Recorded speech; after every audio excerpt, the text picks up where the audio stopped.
It is official. We have just had our first look into the Swatch and AP collaboration, Royal Pop. They released an Instagram reel, giving a lot away. So here's everything you need to know. Firstly, the Instagram description tells a lot. So there's going to be 8 unique pocket watches, all different colors, and there's 2 different styles. So a Lepine and a Savonnette. These are pocket watch terms, so a Lepine movement is usually associated with having a small seconds opposite the crown. This innovation is associated with Jean-Antoine Lepine, one of the greatest watchmakers of all time. And the other, Savonnette, sometimes called Hunter, places the small seconds 90 degrees away from the crown, putting the stem at 3 o'clock and small seconds at 6 o'clock. GQ has also just released a video showing all of the watches, so more than a teaser, and I can confirm the Savonnette models will be with the 3 o'clock placement and 6 o'clock subdial, and the Lepine will be the models with just the 12 o'clock crown and no subdial. The GQ video shows all the colorways, but I also have a picture that I'll put on right now. So there's a mint and light blue, black and white, a lush tree green with a vibrant green, indigo blue and light blue, dark purple and neon pink. There's a white variant with rainbow indices and screws, pink and red, and the most colorful and my personal favorite, green dial, yellow bezel, and pink case. And the newness doesn't stop there. So according to the Instagram description, these come fitted with an entirely new movement, a new version of the System 51 reimagined as a hand-wound caliber and finished with a dash of pop art. Well, the description says a dash of pop art. The GQ video makes it seem like a little bit more than a dash. I'm gonna jump right in with some opinion here, right off the bat. I freaking love these. I think this is awesome. It's so fun, so silly, and really mindful and intentional. The pop quite obviously calls back to the Pop Swatch. That's where they want your mind to go. That's how they want you to think of this. For anyone who doesn't know, the Pop Swatch was an oversized swatch released in the 1980s and popular throughout the 90s as well. It was able to pop out of its plastic case and you could wear it as a watch or attach it to your clothes, etc. This is a pretty clear reference. Even if you look in the GQ video, you'll see Nick Hayek Jr. wearing it around his belt loop. Like, this is where they want your mind to go. It really reminds me of Labubu. I don't know if people will get mad at me for saying that or if other people think of that as well, and if that's the cultural moment they're building this off of. I don't know, but it does remind me of that. It's tacky and fun and low stakes, which are all things that Swatch does quite well.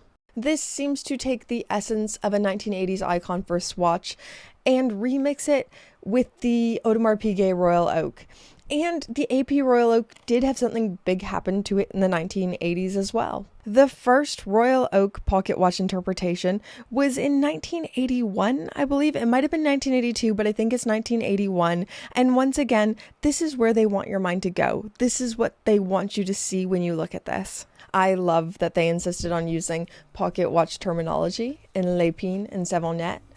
I think it's a mindful touch, once again calling back to the history of watchmaking, but done in the most Swatch way possible. Of course AP is still there, but a very Swatch interpretation of the history of pocket watches. So yeah, straight out the gate, I really like this. This makes me feel excited, and it's that MoonSwatch energy coming back. It's actually quite comparable to how I felt when the MoonSwatch was first unveiled and people were going nuts for it.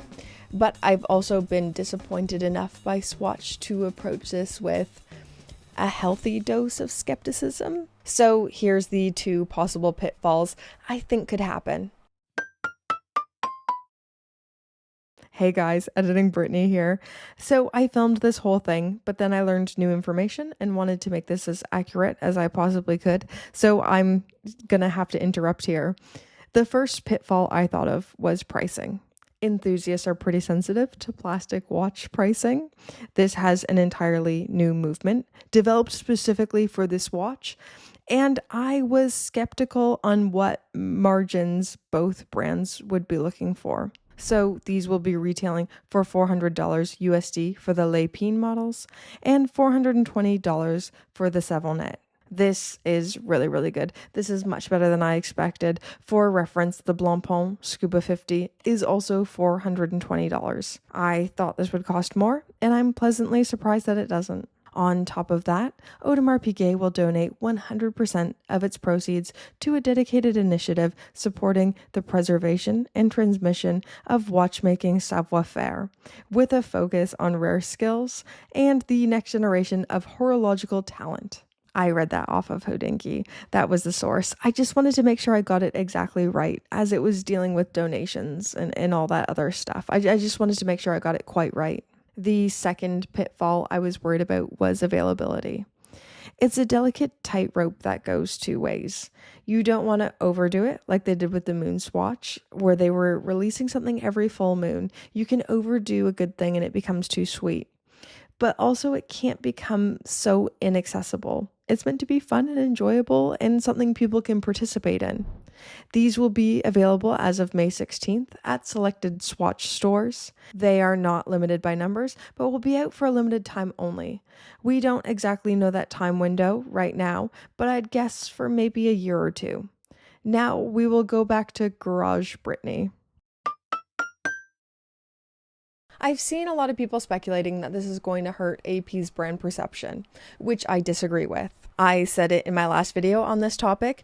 The MoonSwatch didn't hurt my perception of Omega or the Moonwatch.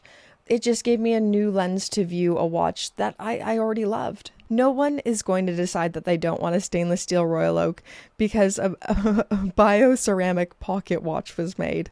I could actually see Royal Oak owners actually buying these to attach to their keychains or their bags and take pictures with their Royal Oak alongside these. I think there's a really fun moment that's going to be had here. But no, it won't hurt their brand perception. If anything, it will widen the amount of people who now know this brand name, who now have a kind feeling towards them and aspire to own one day. As much as Audemars Piguet is really well known within our world, our watch geek world, it's not as well known outside of it. Sure, it's still well known, but it's not as householdy as we think it is. And this collaboration, I think, is going to make a big impact. Going a step further, there's going to be flippers. Of course there's going to be flippers, especially on day one. Please don't buy these above their retail price. Wait till you have time to go into a Swatch store. Wait till the hype dies down. I know the feeling of FOMO and being like, oh, I just need one now, but I live far away from a major city, so I can't get one. I get it.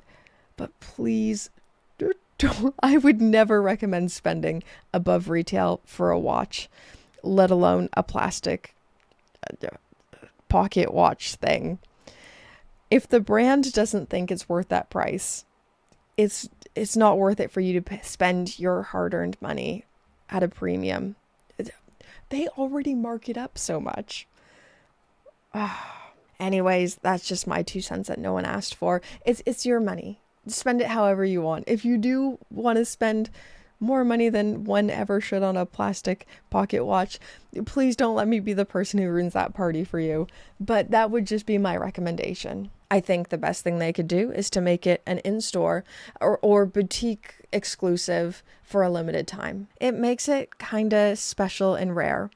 It makes one take some time out of their day or go on a day trip to the city to go and collect this. Like, there is nothing inherently special or rare or even luxury about this product. It is quite literally a plastic pocket watch. But what will make it special and rare is you and your timing. It's the special time you had to carve out of your day to go and get this at this very specific timing, because it's not going to be out forever. It's how special your time is. The thing that makes it special is the not easiness of acquiring it, which I guess is the most exaggerated form of what luxury watches seem to be right now. Like, the most difficult to acquire watches seem to be stainless steel sports watches. So it's, in most catalogs, the least luxurious of materials and the most affordable of materials, just in like a stainless steel sports watch, seems to be the hardest one to get. The most special thing about it is that it's difficult to acquire, which is kind of what Swatch is doing, just with plastic. Is this performance art?